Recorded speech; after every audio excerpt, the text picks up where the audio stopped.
जय श्री राम। श्री राम जी और लक्ष्मण जी मुनि के साथ चले। वे वहां गए जहां जगत को पवित्र करने वाली गंगा जी थी।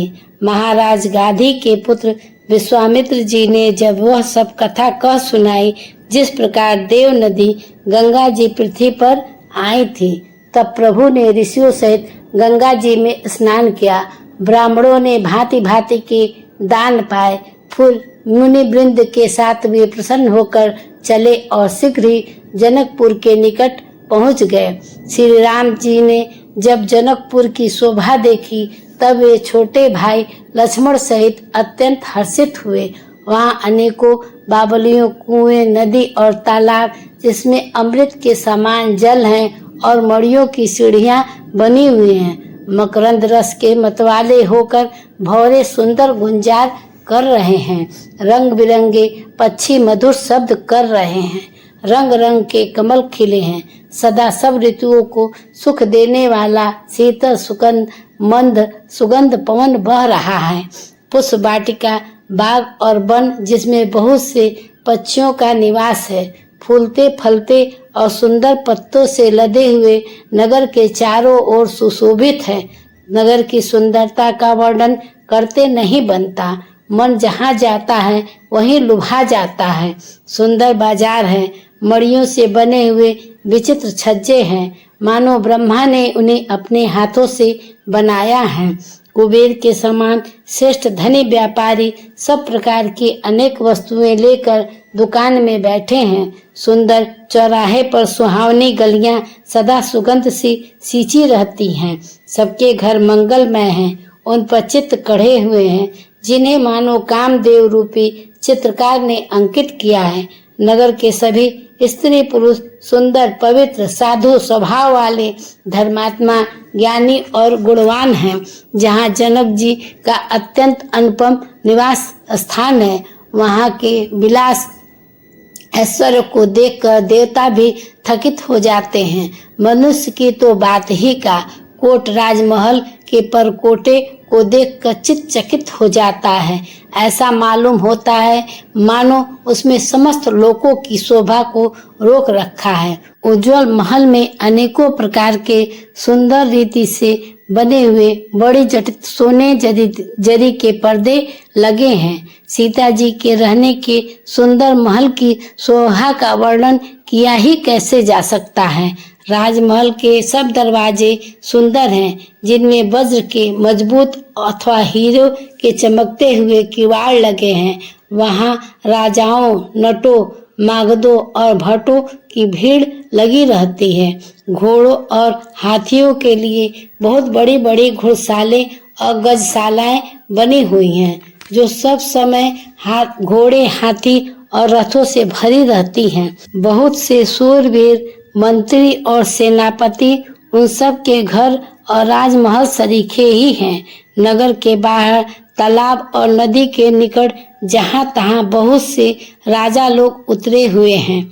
वहीं आमों का एक अनुपम बाग देखकर, जहाँ सब प्रकार के सुभित थे और जो सब तरह से सुहावना था, विश्वामित्र जी ने कहा, हे सुजान रघुवीर, मेरा मन कहता है कि यहीं रहा जाए। कृपा के धाम श्री रामचंद्र जी बहुत अच्छा स्वामी कहकर वहीं मुनियों के समूह के साथ ठहर गए। मिथिलापति जनक जी ने जब यह समाचार पाया कि महामुनि विश्वामित्र आए हैं, तब उन्होंने पवित्र हृदय के मंत्री, बहुत से योद्धा, श्रेष्ठ ब्राह्मण, गुरु और अपनी जाति के श्रेष्ठ लोगों को साथ लिया और इस प्रकार प्रसन्नता के साथ राजा मुनियों के स्वामी विश्वामित्र जी से मिलने चले। राजा ने मुनि के चरणों पर मस्तक रखकर प्रणाम किया। मुनियों के स्वामी विश्वामित्र जी ने प्रसन्न होकर आशीर्वाद दिया।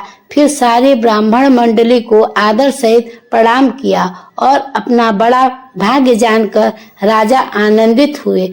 बार बार कुशल प्रश्न करके विश्वामित्र जी ने राजा को बैठाया। उसी समय दोनों भाई आ पहुँचे। जो फुलवाड़ी देखने गए थे, सुकुमार किशोर अवस्था वाले, श्याम और गौड़ वर्ण वाले दोनों कुमार, नेत्रों को सुख देने वाले और सारे विश्व के चित्त को चुराने वाले हैं। जब रघुनाथ जी आए तब सभी उनके रूप एवं तेज से प्रवाहित होकर उठ खड़े हुए गए। विश्वामित्र जी ने उनको अपने पास बैठा लिया। दोनों भाइयों को देखकर सभी सुखी हुए। सबके नेत्रों में जल भर आया। आनंद और प्रेम के आंसू उमड़ पड़े और शरीर रोमांचित हो उठे। राम जी की मधुर मनोहर मूर्ति को देखकर विदेह जनक जी विशेष रूप से विदेह देह की शुद्ध बुद्ध से रहित हो गए। मन को प्रेम में मगन जान राजा जनक ने विवेक का आश्रय लेकर धीरज धारण किया और मुनि के चरणों में सिर नमाकर गदगद प्रेम भरी गंभीर वाणी में कहा, हे नाथ, कहिए ये दोनों सुंदर बालक मुनि कुल के आभूषण हैं या किसी राजवंश के पालक, अथवा जिनका वेदों में नेति कहकर गान किया गया है। कहीं वह ब्रह्मा तो युगल रूप धर कर नहीं आया है। मेरा मन तो स्वभाव से ही वैराग्य रूप है। इन्हें देखकर इस तरह मुग्ध हो रहा है जैसे चंद्रमा को देखकर चकोर। हे प्रभु, इसलिए मैं आपसे सत्य निश्चल भाव से पूछता हूँ, हे नाथ, बताइए, छिपाव न कीजिएगा। इनको देखते ही अत्यंत प्रेम के वश होकर मेरे मन में जबरदस्ती ब्रह्मा सुख को त्याग कर दिया है। मुनि ने हंसकर कहा, हे राजन, आपने ठीक कहा, आपका वचन मिथ्या नहीं हो सकता। जगत में जहाँ तहाँ जितने भी प्राणी हैं, ये सभी कुपरी हैं। मुनि के रहस्य भरी वाणी सुनकर श्री राम जी मन ही मन मुस्कुराते हैं, हंसकर मानो संकेत करते हैं कि रहस्य की खोलियो नहीं। तब मुनि ने कहा, हे रघुकुल मणि, महाराज दशरथ के पुत्र हैं। मेरे हित के लिए राजा ने इन्हें मेरे साथ भेजा है। ये राम और लक्ष्मण दोनों श्रेष्ठ भाई, रूपशील और बल के धाम हैं। सारा जगत इस बात का साक्षी है कि इन्होंने युद्ध में असुरों को जीतकर मेरे यज्ञ की रक्षा की है। राजा ने कहा, हे मुनि, आपके चरणों के दर्शन कर मैं अपना पूर्ण प्रभाव कह नहीं सकता। ये सुंदर श्याम और गौरवर्ण के दोनों भाई आनंद को ही आनंद देने वाले हैं। इनकी आपस की प्रीति बड़ी पवित्र है और सुहावनी है। वह मन को बहुत भाती है, पर बाणी से नहीं कही जा सकती। जनक जी आनंदित होकर कहते हैं, हे नाथ, सुनिए, ब्रह्मा और जीव की तरह इसमें स्वाभाविक प्रेम है। राजा बार बार प्रभु को देखते हैं, दृष्टि वहां से हटाना ही नहीं चाहते हैं। प्रेम से शरीर पुलकित हो रहा है और हृदय में बड़ा उत्साह। मुनि की प्रशंसा करके और उनके चरणों में सिर नवाकर राजा ने उन्हें नगर में लिवा चले। एक सुंदर महल जो सब समय सब ऋतुओं में सुखदायक था, वहां राजा ने उन्हें ले जाकर ठहराया। तदंतर सब प्रकार से पूजा और सेवा करके राजा विदा मांगकर अपने घर गए। रघुकुल के शिरोमणि प्रभु श्री रामचंद्र जी ऋषियों के साथ भोजन और विश्राम करके भाई लक्ष्मण समेत उस समय पहर भर दिन भर रह गया था।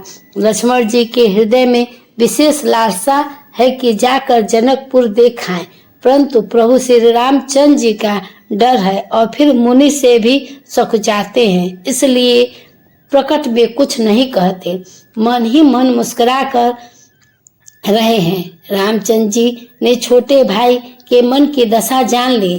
तब उन्होंने हृदय में भक्त वत्सलता उमड़ आई। वे गुरु की आज्ञा पाकर बहुत ही विनय के साथ सकुचाते हुए मुस्कुराकर बोले, हे नाथ, लक्ष्मण नगर देखना चाहता है, किंतु प्रभु आपके डर से और संकोच के कारण स्पष्ट नहीं कहते। यदि आपकी आज्ञा पाऊं तो मैं इनको नगर दिखलाकर तुरंत ही वापस आ जाऊं। यह सुनकर मुनीश्वर विश्वामित्र जी ने प्रेम सहित वचन कहे, हे राम, तुम नीति की रक्षा कैसे न करोगे। हे तात, तुम धर्म की मर्यादा पालन करने वाले और प्रेम के वशीभूत होकर सेवक को सुख देने वाले हो। सुख के निधान दोनों भाई जाकर नगर देखाओ। अपने सुंदर मुख दिखलाकर सब नगर निवासियों के नेत्र को सफल करो। सब लोगों के नेत्रों को सुख देने वाले दोनों भाई मुनि के चरण कमलों की वंदना करके चले। बालकों के झुंड इस सौंदर्य अत्यंत शोभा देखकर साथ लग गए। उनके नेत्र और मन इनकी माधुरी पर लुभा गए। दोनों भाई पीले रंग के वस्त्र, कमर में पीले दुपट्टे तरकस बंधे थे। हाथों में सुंदर धनुष बाण सुशोभित था। श्याम और गौण वर्ण के शरीर के अनुकूल अर्थात जिस रंग का चंदन अधिक फबे उस पर उसी रंग के सुंदर चंदन की खौर लगी है। सांवरे और गोरे रंग की मनोहर जोड़ी है। सिंह के समान पुष्ट गर्दन, गले का पिछला भाग विशाल भुजाएं, चौड़ी छाती, अत्यंत सुंदर गजमुक्ता की माला, सुंदर लाल कमल के समान नेत्र, दोनों तापों से छुड़ाने वाले चंद्रमा के समान मुख, कानों को सोने कर्णफूल शोभा दे रहे हैं और देखते ही देखते चित्त को मन चुरा लेते हैं। उनकी चितवन बड़ी मनोहर है और भावें तिरछी एवं सुंदर हैं। माथे पर तिलक की रेखाएं ऐसी सुंदर हैं मानो मूर्तिमती शोभा पर मुहर लगा दी गई हैं। सिर पर सुंदर चौकोनी टोपियां हैं। काले और घुंघराले बाल हैं। दोनों भाई नख से लेकर शिखा तक एड़ी चोटी तक सुंदर हैं और सारी शोभा ऐसी जैसी चाहिए वैसी ही है। जब पूर्ववासियों ने यह समाचार पाया कि दो राजकुमार नगर देखने के लिए आए हैं, तब ये सब घर बार और सब काम काज छोड़कर ऐसे दौड़े मानो दरिद्र धन का खजाना लुटाने दौड़े हों। सब ही सुंदर दोनों भाइयों को देखकर वे लोग नेत्रों का फल पाकर सुखी हो रहे हैं। युवती स्त्रियां घर के झरोके में लगी हैं, प्रेम सहित से रामचंद्र जी के रूप को देख रही हैं। वे आपस में बड़े प्रेम से बातें कर रही हैं। हे सखी, इन्होंने करोड़ों कामदेव की छवि को जीत लिया। देवता, मनुष्य, असुर, नाग, मुनियों में ऐसी शोभा तो कहीं सुनने भी नहीं आती। भगवान विष्णु की 4 भुजाएं हैं, ब्रह्मा जी के 4 मुख हैं, शिव जी विकट भयानक बेस हैं, उनके 5 मुख हैं। हे सखी, दूसरा देवता भी कोई ऐसा नहीं है जिसके साथ इनकी छवि की उपमा दी जाए। इनकी किशोर अवस्था, ये सुंदरता के घर सांवले और गोरे रंग के तथा सुख के धाम है। इनके अंग अंग पर करोड़ों अरबों कामदेव को निछावर कर देना चाहिए। ये सखी, भला कहो ऐसा कौन शरीरधारी होगा जो इस रूप को देखकर मोहित न हो जाए। अर्थात यह रूप जड़ चेतन सबको मोहित करने वाला है। तब कोई दूसरी सखी प्रेम सहित कोमल बाली बोली, हे सयानी, मैंने जो सुना है उसे सुनो। ये दोनों राजकुमार महाराज दशरथ के पुत्र हैं। बाल राजहंसों का सा सुंदर जोड़ा है। ये मुनि विश्वामित्र के यज्ञ की रक्षा करने वाले हैं। इन्होंने युद्ध के मैदान में राक्षसों को मारा है, जिनका श्याम शरीर और सुंदर कमल जैसे नेत्र हैं, जो मारीची और सुबाहु के मद को चूर करने वाले हैं और सुख के खान हैं, और जो हाथ में धनुष बाण लिए हैं वे कौशल्या जी के पुत्र हैं। इनका नाम राम है, जिनका रंग गोरा है और किशोर अवस्था है, और जो सुंदर वेश बनाए हैं और हाथों में धनुष बाण लिए श्री राम जी के पीछे पीछे चल रहे हैं, वे इनके छोटे भाई हैं। उनका नाम लक्ष्मण है। हे सखी सुनो, इनकी माता सुमित्रा है। दोनों भाई ब्राह्मण विश्वामित्र का काम करके और रास्ते में मुनि गौतम की स्त्री अहल्या का उद्धार करके यहाँ धनुष यज्ञ देखने आए हैं। यह सुनकर सब स्त्रियां प्रसन्न हुई। श्री रामचंद्र जी की छवि देखकर कोई एक दूसरी सखी कहने लगी, यह वर जानकी जी के योग्य है। हे सखी, यदि कहीं राजा इन्हें देख ले तो प्रतिज्ञा छोड़कर हठपूर्वक इन्हीं से विवाह कर देगा। किसी ने कहा, राजा ने इन्हें पहचान लिया है और मुनि सहित इनका आदर पूर्वक सम्मान किया है, परंतु हे सखी, राजा अपना प्राण नहीं छोड़ता। वह होनहार के वशीभूत होकर हठपूर्वक अविवेक का ही आश्रय लिए हैं। प्राण पर अड़े रहने की मूर्खता नहीं छोड़ता। कोई कहती है, यदि विधाता भले ही और सुना जाता है कि वे सबको उचित फल देते हैं, तो जानकी जी को यही वर मिलेगा। हे सखी, इसमें संदेह नहीं है। जो देव योग से ऐसा सहयोग बन जाए तो हम सब लोग कृतार्थ हो जाएं। हे सखी, मेरे तो इसी से इतनी अधिक आतुरता हो रही है कि इसी नाते कभी ये यहाँ आवेंगे, नहीं तो विवाह न हुआ तो हे सखी सुनो, हमको इनके दर्शन दुर्लभ है। यह सहयोग तभी हो सकता है जब हमारे पूर्व जन्मों के बहुत पुण्य होंगे। दूसरी ने कहा, हे सखी, तुमने बहुत अच्छा कहा। इस विवाह से सभी का परम हित है। किसी ने कहा, शंकर जी का धनुष कठोर है और ये सांवले राजकुमार कोमल शरीर के बालक हैं। हे सयानी, सब असमंजस ही है। यह सुनकर दूसरी सखी कोमल बाड़ी से कहने लगी, हे सखी, इनके संबंध में कोई ऐसा कहता है कि ये देखने में तो छोटे हैं पर इनका प्रभाव बहुत बड़ा है। जिनके चरण कमलों की धूलि का स्पर्श पाकर अहल्या तर गई। जिसने बड़ा भारी पाप किया था कि क्या वे शिव जी का धनुष बिना तोड़े रहेंगे?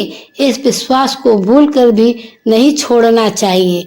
जिस ब्रह्मा ने सीता को संवार कर बड़ी चतुराई से रचा है, उसी ने विचार कर सांवला बर भी रच रखा है। उनके ये वचन सुनकर सब हर्षित हुई और कोमल बाड़ी से कहने लगी, ऐसा ही हो। सुंदर मुख और सुंदर नेत्र वाली स्त्रियां समूह की समूह हृदय में हर्षित होकर फूल बरसा रही हैं। जहाँ तहाँ दोनों भाई जाते हैं, वहाँ वहाँ परम आनंद छा जाता है। दोनों भाई नगर के पूरब ओर गए, जहाँ धनुष यज्ञ के लिए रंग भूमि बनाई गई थी। बहुत लंबा चौड़ा सुंदर ढाला हुआ पक्का आंगन था, जिस पर सुंदर और निर्मल वेदी सजाई गई थी। चारों ओर सोने के बड़े बड़े मंच बने थे, जिन पर राजा लोग बैठेंगे। उनके पीछे समीप ही चारों ओर दूसरे मचानों पर मंडलाकार घेरा सुशोभित था। वह कुछ ऊंचा था और सब प्रकार से सुंदर था। जहाँ जाकर नगर के लोग बैठेंगे, उन्हीं के पास विशाल एवं सुंदर सफेद मकान अनेक रंगों के बनाए गए थे। जहाँ अपने अपने कुल के अनुसार सब स्त्रियां यथा योग जिसको जहाँ बैठना उचित है वह वहाँ बैठेंगे और देखेंगे। नगर के बालक कोमल वचन कह कह कर आनंद पूर्वक प्रभु श्री राम जी को यज्ञशाला की रचना दिखला रहे थे। सब बालक इसी बहाने प्रेम के बस होकर श्री रामचंद्र जी के मनोहर अंगों को छूकर शरीर से पुलकित हो रहे थे और दोनों भाइयों को देख देख कर उनके हृदय अत्यंत हर्ष हो रहा था। श्री रामचंद्र जी ने सब बालकों को प्रेम के बस जानकर यज्ञ भूमि स्थानों को प्रेम पूर्वक प्रशंसा की। इसने बालकों का उत्साह, आनंद और प्रेम और बढ़ गया, जिससे वे सब अपनी अपनी रुचि के अनुसार उन्हें बुला लेते थे और प्रत्येक के बुलाने पर दोनों भाई प्रेम सहित उनके पास चले जाते थे। कोमल मधुर और मनोहर वचन कहकर श्री राम जी अपने छोटे भाई लक्ष्मण को यज्ञ भूमि की रचना दिखलाते हैं, जिनकी आज्ञा पाकर माया लव निवेश पलक गिरने के चौथाई समय में ब्रह्मांड के समूह रच डालती हैं। वही दिनों पर दया करने वाले श्री रामचंद्र जी भक्ति के कारण धनुष यज्ञशाला को आश्चर्यचकित होकर देख रहे हैं। इस प्रकार सब कौतिक विचित्र रचना देखकर वे गुरु के पास चले। देर हुई जानकर उनके मन में डर है कि जिनके भय से डर भी डर लगता है, वही प्रभु भजन के प्रभाव जिनके कारण ऐसे महान प्रभु का भी भय का नाटक करते दिखला रहे हैं। उन्होंने कोमल मधुर और सुंदर बातें कहकर बालकों को जबरदस्ती विदा किया। फिर भय, प्रेम, विनय और बड़े संकोच के साथ दोनों भाई गुरु के चरण कमलों में सिर नवाकर आज्ञा पाकर बैठे। रात्रि के प्रवेश होते ही संध्या के समय मुनि की आज्ञा दी। तब सबने संध्या वंदन किया। फिर प्राचीन कथाएं तथा इतिहास कहते कहते सुंदर रात्रि दोपहर बीत गई। तब श्रेष्ठ मुनि ने जाकर शयन किया। दोनों भाई उनके चरण दबाने लगे, जिनके चरण कमलों के दर्शन स्पर्श के लिए वैराग्यवान पुरुष भी भांति भांति के जप और योग करते हैं। वे दोनों भाई मानो प्रेम से जीते हुए प्रेम पूर्वक गुरु जी के चरण कमलों को दबा रहे हैं। मुनि ने बार बार आज्ञा दी, तब रघुनाथ जी जाकर शयन किया। श्री राम जी के चरणों को हृदय में लगाकर भय और प्रेम सहित परम सुख का अनुभव करते हुए लक्ष्मण जी उनको दबा रहे हैं। तो श्री रामचंद्र जी ने बार बार कहा, हे तात अब सो जाओ। तब वे उन चरण कमलों को हृदय में धरकर लेटे रहे हैं। रात बीतने पर मुर्गे का शब्द कानों से सुनकर लक्ष्मण जी उठे। जगत के स्वामी श्री रामचंद्र जी भी गुरु से पहले जाग गए। तब शौच क्रिया करके वे जाकर नहाए। फिर नित्य कर्म समाप्त करके उन्होंने मुनि को मस्तक नवाया। पूजा का समय जानकर गुरु की आज्ञा पाकर दोनों भाई फूल लेने चले। उन्होंने जाकर राजा का सुंदर बाग देखा। वहाँ बसंत ऋतु लुभा कर रह गई। मन को लुभाने वाले अनेक वृक्ष लगे। रंग बिरंगी उत्तम लताओं के मंडप छाए हुए हैं। नए पत्ते, फूल और फलों से युक्त सुंदर वृक्ष अपनी संपत्ति से कल्प वृक्ष को लजा रहे हैं। पपीहे, कोयल, तोते, चकोर आदि पक्षी मीठी बोली बोल रहे हैं और मोर सुंदर नृत्य कर रहे हैं। बाग के बीच बीच में सुहाना सरोवर सुशोभित है, जिसमें मड़ियों की सीढ़ियां विचित्र ढंग से बनी हैं। उनका जल निर्जल है, जिनमें अनेक रंगों के कमल खिले हुए हैं। जल के पक्षी करलौ कर रहे हैं और भ्रमर गुंजार कर रहे हैं। बाग और सरोवर को देखकर प्रभु श्री रामचंद्र जी भाई लक्ष्मण सहित हर्षित हुए। और बाग परम रमणीय है, जो जगत को सुख देने वाले श्री रामचंद्र जी को सुख दे रहा है। चारों ओर दृष्टि डालकर मालियों से पूछकर वे प्रसन्न मन से पत्र पुष्प लेने लगे। उसी समय सीता जी वहां आई। माता ने गिरजा पार्वती जी का पूजा करने के लिए भेजा था। साथ ये सब सुंदरियां और सयानी सखियां हैं, जो मनोहर बाड़ी से गीत गा रही हैं। सरोवर के पास गिरिजा जी का मंदिर सुशोभित है, जिसका वर्णन नहीं किया जा सकता। देखकर मन मोहित हो जाता है। सखियों से सरोवर में स्नान करके सीता जी प्रसन्न मन से गिरिराज जी के मंदिर में गई। उन्होंने बड़े प्रेम से पूजा की और अपने योग्य सुंदर वर मांगा। एक सखी सीता जी का हाथ छोड़कर फुलवाड़ी देखने चली गई। उसने जाकर दोनों भाइयों को देखा और प्रेम में विह्वल होकर वह सीता जी के पास आई। सखियों ने उनकी दशा देखी और उनका शरीर पुलकित है और नेत्र जल भरा है। सब कोमल वाणी से पूछने लगी कि अपनी प्रसन्नता का कारण बताओ। उसने कहा, दो राजकुमार बाग देखने आए हैं, किशोर अवस्था के हैं और सब प्रकार से सुंदर है। वे सांवले और गोरे रंग के, उनके सौंदर्य को कैसे बखान कहूँ। बाणी बिना नेत्र की और नेत्र बाणी की नहीं है।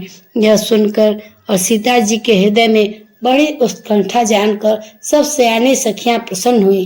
तब एक सखी कहने लगी, हे सखी, ये वही राजकुमार है जो सुना है कि कल विश्वामित्र मुनि के साथ आए हैं और जिन्होंने अपने रूप की मोहनी डालकर नगर के स्त्री पुरुष को अपने वश में कर लिया है। जहाँ तहाँ सब लोग उनकी छवि का वर्णन कर रहे हैं। अवश्य चलकर उन्हें देखना चाहिए, वे देखने योग्य हैं। उनके वचन सीता जी को अत्यंत ही प्रिय लगे और दर्शन के लिए उनके नेत्र आकुल हो उठे। उसी प्यारी सखी को आगे करके सीता जी चली। पुरानी प्रीति को कोई लख नहीं पाता। नारद जी के वचनों का स्मरण करके सीता जी के मन में पवित्र प्रीति उत्पन्न हुई। वे चकित होकर सब ओर इस तरह देख रही थी, मानो डरी हुई मृगछौनी इधर उधर देख रही हो। कंकड़ हाथों में कड़े करधनी पाजे के शब्द सुनकर श्री रामचंद्र जी के हृदय में विचार कर लक्ष्मण से कहते हैं, यह ध्वनि ऐसी आ रही है मानो कामदेव ने विश्व को जीतने का संकल्प करके डंके पर चोट मारी है। ऐसा कहकर श्री रामचंद्र जी ने फिर उस ओर देखा। श्री सीता जी के मुख रूपी चंद्रमा को निहारने के लिए उनके नेत्र चकोर बन गए। सुंदर नेत्र स्थिर हो गए, टकटकी सी लग गई, मानो नीमी। जनक जी के पूर्वज ने जिसका सबकी पलकों में निवास माना है, लड़की दामाद के मिलन प्रसंग को देखना उचित नहीं है। इस भाव से सुखचार कर पलकें छोड़ दी, पलकों में रहना छोड़ दिया था, जिससे पलकों का गिरना रुक गया। सीता जी की शोभा देखकर श्री राम जी बड़ा सुख पाया। हृदय में वे सराहना करते हैं, किंतु मुख से वचन नहीं निकालते। वह शोभा ऐसी अनुपम है, मानो ब्रह्मा ने अपनी सारी निपुणता को मूर्तिमान कर संसार को प्रकट करके दिखा दिया हो। वह सीता जी की शोभा सुंदरता को सुंदर करने वाली वह ऐसी मालूम होती हैं, मानो सुंदरता रूपी घर में दीपक की लौ जल रही है।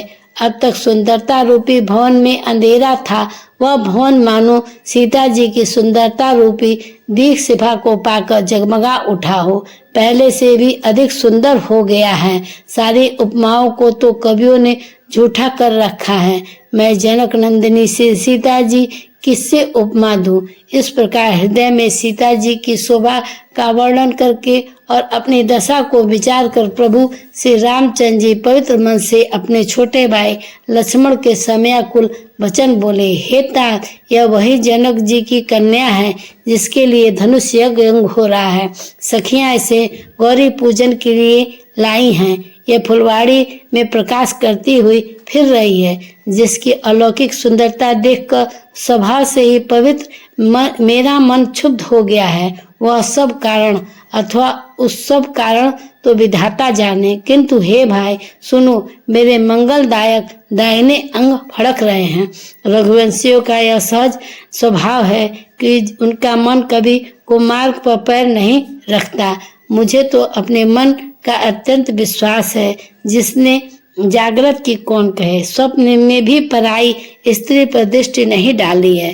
रण में शत्रु जिनकी पीठ नहीं दिखा पाते, अर्थात तो जो लड़ाई के मैदान में भागते नहीं, पराई स्त्रियां जिनके मन और दृष्टि को नहीं खींच पाती, वे भिखारी जिनके यहाँ से ना ही नहीं पाते, खाली हाथ नहीं लौटते, ऐसे सुष्ट पुरुष संसार में थोड़े ही हैं। यो श्री राम जी छोटे भाई की बातें कर रहे हैं, पर मन सीता जी के रूप में लुभाया हुआ उनके मुख रूपी कमल के छवि रूप मकरंद रस को भौरे की तरह पी रहा है। सीता जी चकित होकर चारों ओर देख रही हैं। मन इस बात की चिंता कर रहा है कि राजकुमार कहाँ चले गए। बाल्मीकि नयनी सीता जी जहाँ दृष्टि डालती हैं, वहाँ मानो श्वेत कमलों की कतार बरस जाती है। तब सखियों ने लता की ओट से सुंदर श्याम और गौर कुमार को दिखलाया। उनके रूप को देखकर नेत्र ललचा उठे। वे ऐसे प्रसन्न हुए मानो उन्होंने अपना खजाना पहचान लिया हो। श्री रघुनाथ जी की छवि देखकर नेत्र थकित हो गए, पलकों ने भी गिरना छोड़ दिया। अधिक स्नेह के कारण शरीर विहल हो गया, मानो शरद ऋतु के चंद्रमा को चकोरी देख रही हूँ। नेत्रों के रास्ते में श्री रामचंद्र जी के हृदय को लाकर चतुर शिरोमणि जानकी जी ने पलकों के किवाड़ लगा दिए, अर्थात नेत्र मूंद कर ध्यान करने लगी। जब सखियों ने सीता जी को प्रेम वश जाना, तब वे मन सुखचा गईं और कुछ कह नहीं सकती थीं। उसी समय दोनों भाई लता मंडप कुंज में से प्रकट हुए, मानो दोनों निर्मल चंद्रमा बादलों के पर्दे को हटाकर निकले हो। दोनों भाई सुंदर शोभा की सीमा है। उनके शरीर की आभा नीले और पीले कमल से है। सिर पर सुंदर मोक पंख सुशोभित हैं। उनके बीच बीच में फूलों की कलियों के गुच्छे लगे हैं। माथे पर तिलक और पसीने की बूंदें हैं, शोभामायन है। कानों में सुंदर भूसड़ों की छवि है। टेढ़ी भौवे और घुंघराले भाल हैं। नए लाल कमल समान रत्नारे लाल नेत्र हैं। ठोड़ी नाक और गाल बड़े सुंदर हैं और हंसी की शोभा मन को मोल लिए लेती है। मुख की छवि तो मुझसे कही ही नहीं जाती, जिसे देखकर बहुत से कामदेव लजा जाते हैं। वक्षस्थल पर मणियों की माला है। शंख सदृश सुंदर गला है। कामदेव के हाथी के बच्चे की सूंड के समान भुजाएं हैं, जो बल की सीमा है। जिसके बाएं हाथ में फूल सहित दोना है। हे सखी, वो सांवला कुंवर तो बहुत ही सलोना है।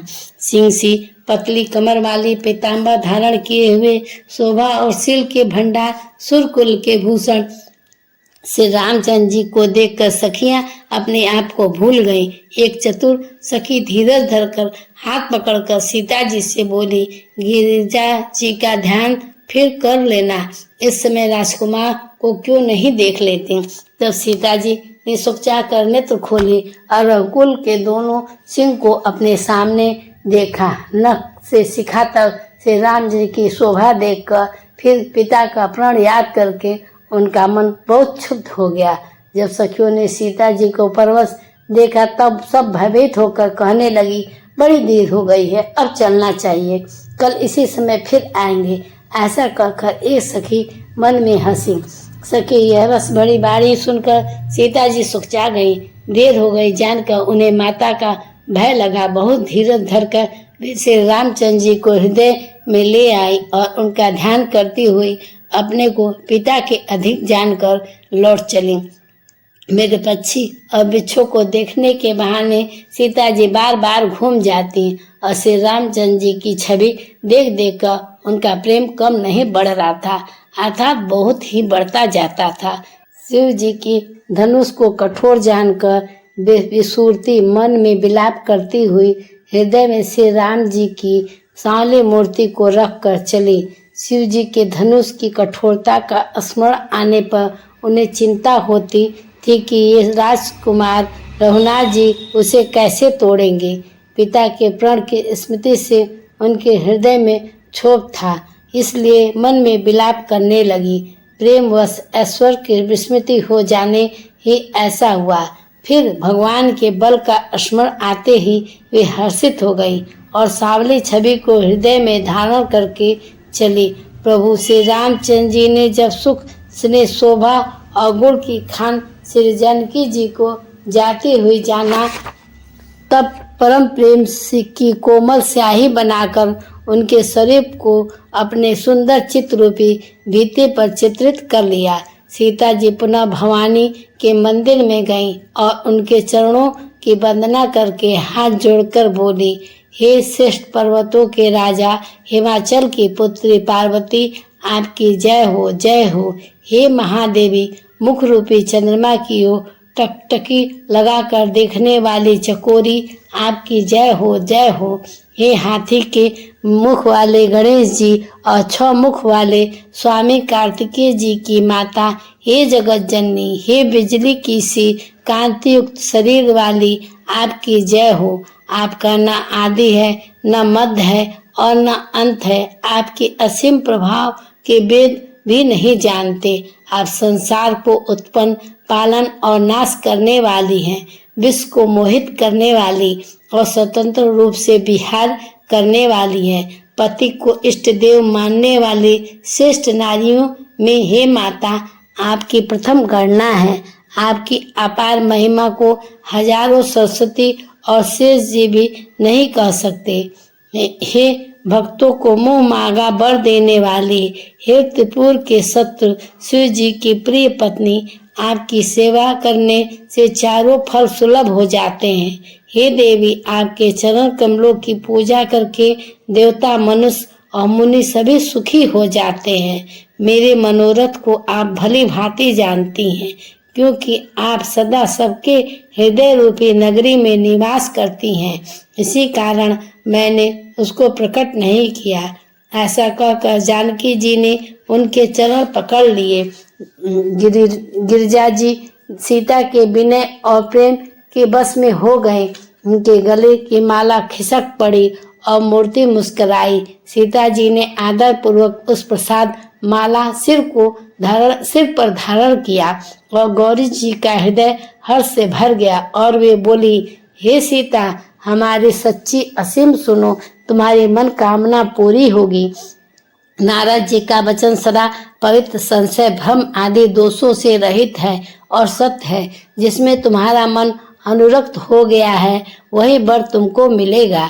जिससे तुम्हारा मन अनुरक्त हो गया है वही स्वभाव से सुंदर सांवला वर श्री रामचंद्र जी तुमको मिलेंगे। वह दया का खजाना और सुजान सर्वज्ञ हैं। तुम्हारे शील और स्नेह को जानता है। इस प्रकार श्री गौरी जी का आशीर्वाद सुनकर जानकी जी समेत सब सखियां हृदय में हर्षित हुई।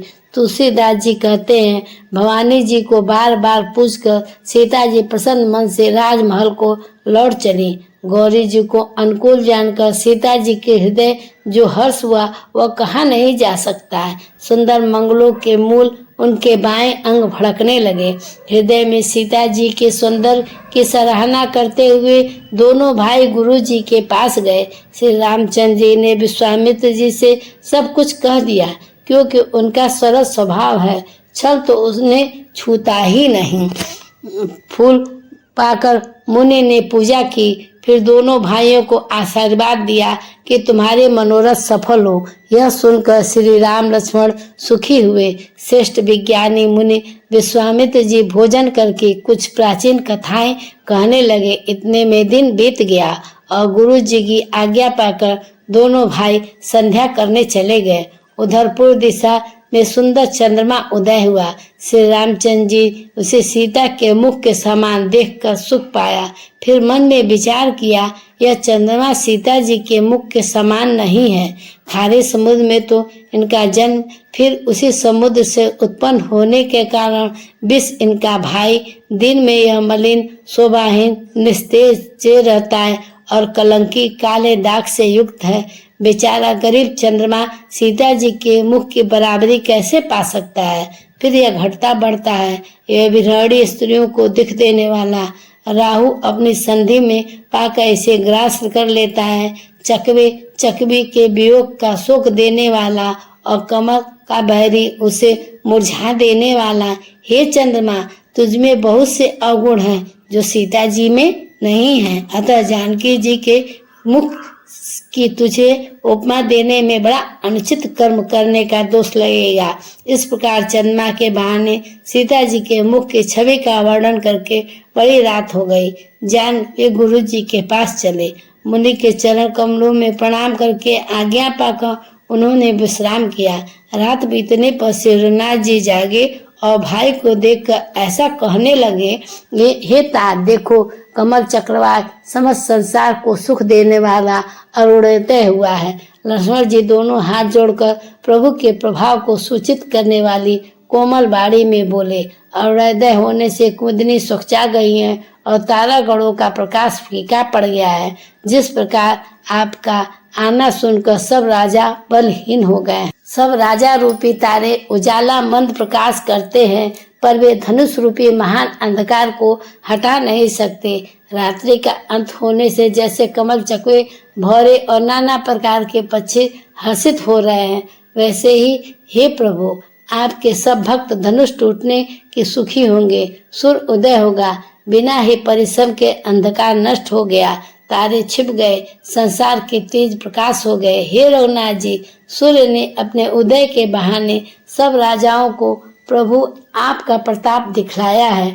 आपकी भुजाओं के बल की महिमा को उद्घाटित करने, खोल कर दिखाने के लिए ही धनुष तोड़ने की यह पद्धति प्रकट हुई है। भाई के वचन सुनकर प्रभु मुस्कुराए। फिर स्वभाव से ही पवित्र श्री रामचंद्र जी ने सोच से निवृत्त होकर स्नान किया और नित्र कर्म करके वे गुरु जी के पास आए।